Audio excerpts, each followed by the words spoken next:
और general seat पे सारे कैंडिडेट फाइनल हो गए। इसी तरीके से पंजाब में वुमेन टेक्नोक्रेट और जनरल सीट पे भी कैंडिडेट्स फाइनल हो गए। इस्लामाबाद में भी 2 कैंडिडेट्स हमारे होंगे, जनरल भी और टेक्नोक्रेट, उसका भी तस्करा हुआ है हमारा। और खान साहब ने आज बड़े कंसर्न के साथ जिक्र किया है जो हमारी रिजर्व सीट से। आपको मालूम है जिस वक्त हमसे बला लिया जा रहा था उस वक्त भी सुप्रीम कोर्ट के सामने हमने रिजर्व सीट का इशू उठाया था। चीफ जस्टिस साहब ने ऑब्जर्वेशन दे दी थी कि जब ये इशू हमारे पास आएगा तो हम इसको देखेंगे। उस वक्त भी हमने इस अंदेशे का इजहार किया था कि अगर हमारे से बला लिया जाएगा तो हमें रिजर्व सीट का इशू आ सकता है। आज जबकि पेशावर हाई कोर्ट ने अपना डिसीजन दिया है उसके खिलाफ हम सुप्रीम कोर्ट जाएंगे। हम उम्मीद रखते हैं कि अदलिया को वो वादा रिमाइंड कराते हुए उम्मीद रखते हैं कि इंशाल्लाह सुप्रीम कोर्ट इसका जल्द फैसला करेगी।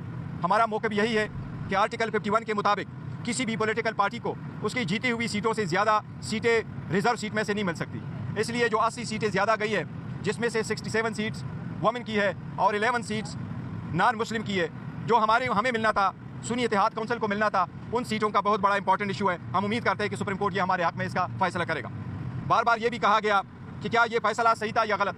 आप लोगों के सामने है जिस तरीके से पाकिस्तान तहरीक इंसाफ ने इस सारी सीटों के लिए कैंडिडेट फाइनल कर दिए थे। फिर दिसंबर के महीने में हमने अपनी लिस्टें इलेक्शन कमीशन के सामने, मुतालिका आरओ के सामने हमने जमा करवाई थी। इलेक्शन कमीशन ने हमारे वुमेन की सीट्स पे जो हमने दी थी उसका शेड्यूल चेंज कर दिया था रिजर्व सीटों के लिए, लेकिन हमारे वुमेन और नॉन मुस्लिम की स्क्रूटनी नहीं करवाई थी।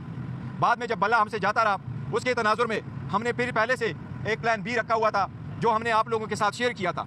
उस पॉलिटिकल पार्टी का भी हमने रिजर्व सीटों की लिस्टें भी जमा करवाई थी, उनके नॉमिनेशन भी हमने इलेक्शन कमीशन के मुतालिका आरओ के सामने हमने भेज दी थी। इलेक्शन कमीशन ने जब से हमसे बल्ला गया और हमारे निशानात, इंडिपेंडेंट निशानात हमारे अलाट हुए, तो इलेक्शन के बाद हमें मजबूरन ये इकदाम लेना पड़ा कि हमने एक और पार्टी को ज्वाइन करना पड़ा, क्योंकि जिस पार्टी को हमने ज्वाइन किया था, जिसके टिकट हमने इशू किए थे, जिनके टिकटों पे बेस पे हमने रिजर्व सीटों की लिस्टें भी जमा करवाई थी, पाकिस्तान तहरीक इंसाफ नजरियाती, उनको डराया धमकाया गया था, उसको उठवाया गया था, उससे प्रेस कॉन्फ्रेंस कराई गई थी, उसके तनाजुर में वो सारी लिस्टें भी ख़त्म करवाई गई थी। इसलिए वो आखिरी दिन था इलेक्शन का, जिस दिन निशान अलाट होने थे, ये उस दिन की बात है। इसके तनाजुर में इलेक्शन के बाद हमने 2 मकासद के लिए एक पॉलिटिकल पार्टी को ज्वाइन करना था।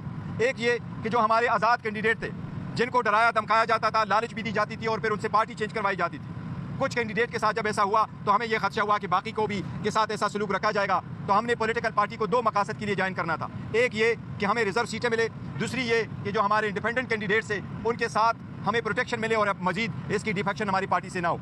उसके तनाजुर में हम अभी भी यकीन करते हैं कि आईन में बड़ा क्लियर है कि किसी पॉलिटिकल पार्टी को उसके जीती हुई सीटों से ज़्यादा नहीं मिल सकती। इसलिए हमने जो कि सुन्नी इत्तेहाद काउंसिल का फैसला पार्टी को ज्वाइन किया था, जो एक प्रॉपर डिसीजन था, सही डिसीजन था, सोच समझ करके हमने कर दिया था, साइन किया था। उस वक्त के जो हालात थे, उस हालात के मुनासिबत से अगर कभी मैं आपको सारे फैक्ट्स बता दूं कि क्या क्या हुआ था उस वक्त सारे पॉलिटिकल पार्टी को ज्वाइन करने के सिलसिले में और इस पार्टी को ज्वाइन करने में, सो ये एक संजीदा और बेहतरीन और सही फैसला था जो उस वक्त हमने किया था और हम उस पर अभी भी कायम है। इसलिए हमें सुप्रीम कोर्ट से ये इस्तदा है और इल्तिमास है कि हमारे केस का जल्द से जल्द फैसला हो और आर्टिकल 51 की ये तशरीह ज़रूरी है कि क्या किसी पॉलिटिकल पार्टी को जीती हुई सीटों से ज़्यादा रिजर्व सीटें मिल सकती है या नहीं। ये बहुत अहम है, इसीलिए हम समझते हैं कि इंशाअल्लाह ताला अदलिया का फैसला हमारे हक़ में होगा।